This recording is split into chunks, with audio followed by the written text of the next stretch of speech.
Shark tank India के पिछले 2 season में 300 से भी ज्यादा कंपनियों ने अपना आइडिया पिच किया था, जहां हमने कुछ बेहतरीन आइडिया और प्रोडक्ट देखे, वही हमने कुछ कंट्रोवर्सी भी देखी। एक रिपोर्ट के मुताबिक सीजन 1 में 143 कंपनी ने अपना आइडिया पिच किया था, जिसमें से सिर्फ 65 के साथ ही इन शार्क्स का डील हुआ और इनमें से सिर्फ 27 के साथ डील कंप्लीट हो पाई, जिसका मतलब है सिर्फ 41.5% ही डील पूरी तरह से कंप्लीट हो पाया। लेकिन फिर भी अनुपम मित्तल अपने लीक पोस्ट में ये दावा कर रहे थे कि सीजन 1 का कंप्लीशन रेट 66.6% है। खैर जो भी हो, सीजन 2 का हाल इससे भी बुरा है। सीजन 2 में 166 कंपनियों ने अपना आइडिया पिच किया था, जिनमें से 115 कंपनियों के साथ ही डील हुआ। वैसे तो हमारे पास ये डाटा नहीं है कि इनमें से एक्चुअल में कितने कंपनियों के साथ डील पूरी हो पाई, लेकिन सीजन 2 में आए एक फाउंडर के मुताबिक सिर्फ 15% डील ही एक्चुअल में पूरी तरह से कंप्लीट हुआ है। शार्क टैंक के पिछले 2 सीजन में आई कंपनियों का ग्रोथ काफी इनक्रेडिबल रहा था। उनमें से उन्होंने 10 इंटू या 100 इंटू तक ग्रो किया था, तो वही कई बुरी तरह से बर्बाद भी हुई है। तो चलिए इनमें से आज हम आपको कुछ कंपनियों के बारे में बताते हैं जो उस वक्त कहाँ थी, क्या कर रही थी और आज कहाँ है और क्या कर रही है। इनमें से मेरा फेवरेट नंबर 3 और नंबर 1 है। बाकी आप कमेंट करके जरूर बताना कि आपको किस कंपनी का ग्रोथ सबसे ज्यादा अच्छा लगा। तो चलिए शुरू करते हैं।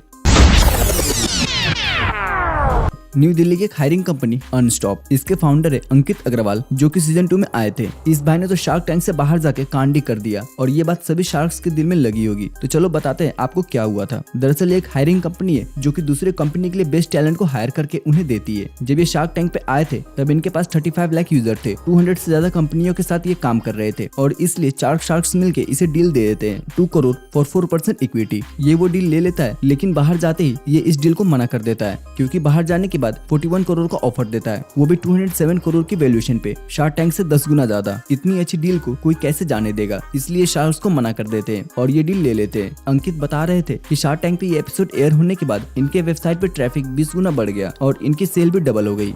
स्कीपी आइस पॉप, इस कंपनी को तो आप जानते ही होंगे। शार्क्स का ये कहना था कि शार्क टैंक के इतिहास में ये उनकी one of the best investment रही है। ये पहली कंपनी थी जिसे ऑल शार्क्स डील मिला था। सभी शार्क्स ने मिलकर 1 करोड़ दिए थे फॉर 15% इक्विटी। जब ये कंपनी शार्क टैंक पे आई थी तब इनका cell 4 to 5 lakh per month था और जब इनका एपिसोड एयर हुआ उसके 5 महीने के बाद इनका सेल 2 से 3 करोड़ रुपए पर मंथ तक पहुंच गया। उस वक्त ये सिर्फ एक स्टेट में काम करते थे, वही आज ये 25 स्टेट में अपना माल सप्लाई करते हैं और इंटरनेशनल भी ये जा चुके हैं। आज के डेट में ये कंपनी 40 इंटू से ग्रो कर रही है। फ्लैटेड, ये तो आपको याद ही होगा कि जब ये बंदा शार्क टैंक पे रोया था तब इसके साथ साथ पूरा देश रोया था और सभी शार्क्स के आंखों में आंसू थे। ये कंपनी इको फ्रेंडली और लाइट वेटेड कैजुअल फुटवेयर बनाती है। जब ये शार्क टैंक पे आए तब ये 3 से 4 करोड़ का सेल करते थे, उसके अंदर भी ये बहुत लॉस करते थे और इनकी कंपनी बंद होने के कगार पर थी। इस बंदे की तकलीफ सुन के अनुपम ने इसे जॉब ऑफर किया था और वही पीयूष ने डील भी ऑफर किया, लेकिन वो इनके वैल्यूएशन से काफी कम था, तो इसलिए उसने डील को एक्सेप्ट नहीं किया। जब इसका एपिसोड एयर हुआ तो पूरे हिंदुस्तान की तरफ से इसे काफी प्यार मिला और 2 दिन के अंदर इनका सारा प्रोडक्ट सोल्ड आउट हो गया। जुलाई 2023 में स्टैट्स नाम की एक फैशन ब्रांड ने इसे एक्वायर कर लिया। फिर थोड़े बहुत इनोवेशन के साथ नवंबर 2023 में वो इसे रिलॉन्च कर देते हैं और आज के डेट में वो इस कंपनी को चला रहे हैं। अब टैग्स कंपनी, जिसमें अश्विन ग्रोवर ने इन्वेस्ट किया था 70 लाख फॉर 2.5% इक्विटी के अगेंस्ट। जब ये कंपनी आई थी उस टाइम पे ये सिर्फ पॉप्ड चिप्स बनाती थी, लेकिन अब ये चिप्स, चॉकलेट और सिंगार भी बेचने लगे और आज के डेट में ये अपना रेवेन्यू 3 गुना से बढ़ा चुके हैं। फाइनेंशियल ईयर 2023 में इनका रेवेन्यू 23 करोड़ था, यानी कि 2 करोड़ पर मंथ। इसके साथ साथ इन्होंने और भी कई बेहतरीन काम किए, जैसे कि अब इन्होंने शिखर धवन को अपने साथ जोड़ लिया है। शिखर धवन ने भी इस कंपनी में अनक्लोज्ड मनी का इन्वेस्टमेंट किया है और शिखर धवन इस कंपनी के ब्रांड एम्बेसडर भी बन चुके हैं। ये 6 मैन्युफैक्चर प्लांट भी सेटअप कर चुके हैं, यानी आज के डेट में ये कंपनी फोड़ रहे हैं और ये इंटरनेशनल भी सप्लाई करना स्टार्ट कर चुके हैं। स्टार्टअप कंपनी है फेरामेला। इस कंपनी को तो ऑल शार्क्स डील मिला था, लेकिन उसके बावजूद गवर्नमेंट की तरफ से इसे नोटिस आ गया इसे बंद करने के लिए।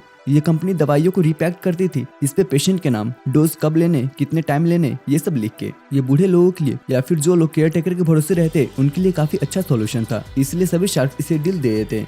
सब कुछ अच्छा चल रहा था, यहाँ तक कि फ्लिपकार्ट भी इसे एक्वायर करने के बारे में सोच रही थी कि तभी मार्च 2023 में चीजें बदल जाती है, जब south chemist and distribution association एक लीगल नोटिस इन्हें भेजती है, इनके फाउंडर और हेल्थ मिनिस्टर को।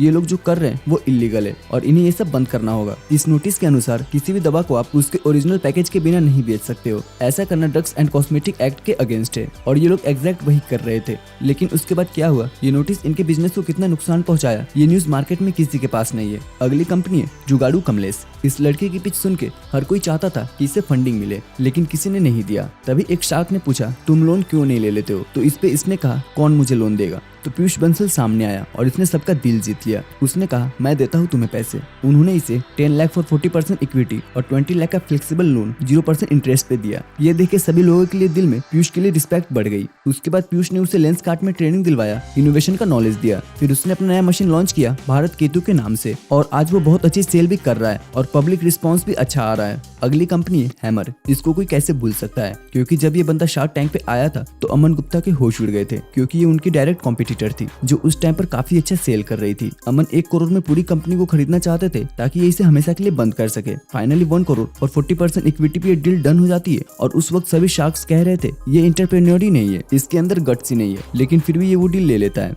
जब इसका ये एपिसोड एयर होता है तब एक दिन में ये 1 करोड़ की सेल करने लगते हैं, और सबसे पहले ये अमन के साथ वो डील तोड़ते हैं और FY 2023 में ये 30 करोड़ का सेल करते हैं। शार्क टैंक में आने के टाइम से 6 गुना ज्यादा वो डील तोड़ना इनके कंपनी के लिए बहुत अच्छा साबित होता है। जहां उस वक्त ये सिर्फ 14 प्रोडक्ट बेचते थे, वही आज ये 21 प्रोडक्ट बेचते हैं और क्वालिटी भी पहले से काफी इंप्रूव हो चुकी है। अगली कंपनी है बमर। ये कंपनी लग्जरी बनाती है। इस लड़के के ऊपर अश्लील काफी भड़के थे और उनका दोगलापन वाला डायलॉग इसी के ऊपर निकला था।